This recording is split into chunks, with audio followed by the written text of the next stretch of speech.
So, Comic Book Movie is a website that you may or may not have heard of at some point. I'd only ever heard bad things about the place from people who had been members at one time. Things like that they steal articles, that they ban people with little to no reason, or that they straight up remove negative comments. Now, I had no reason to believe any of this. For all I know, they're business people like any others trying to run a website the best they can. That is, until now. You see, my friend and Comic Book Cast co-host Armin made an angry video in response to an article written on the site about whether or not Shailene Woodley was hot enough to play MJ in the new upcoming Spider-Man movie. The article proceeded to grade her on things like tits, ass, and hair. Needless to say, treating a young woman like a piece of meat to be rated ruffled quite a few feathers. The author later shot back, saying that it was all a work of satire, and that people simply just didn't get it. Now, I am a firm believer in a comedian's right to say and do whatever they need to get a laugh, as well as freedom of speech, but the thing people seem to forget is just because you can say whatever you want,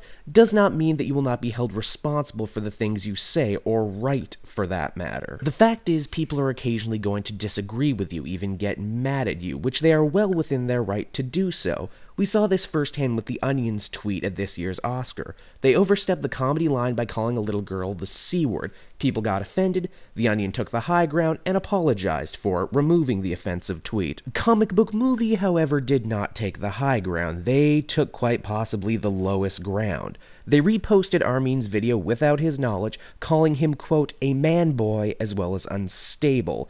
Keep in mind, this was on their front page. Now, I'm sure the writers at Comic Book Movie consider themselves ethical journalists, but there is no two ways about it. What they have done here is wrong, very wrong. I would expect so much better behavior from people who claim to love superheroes.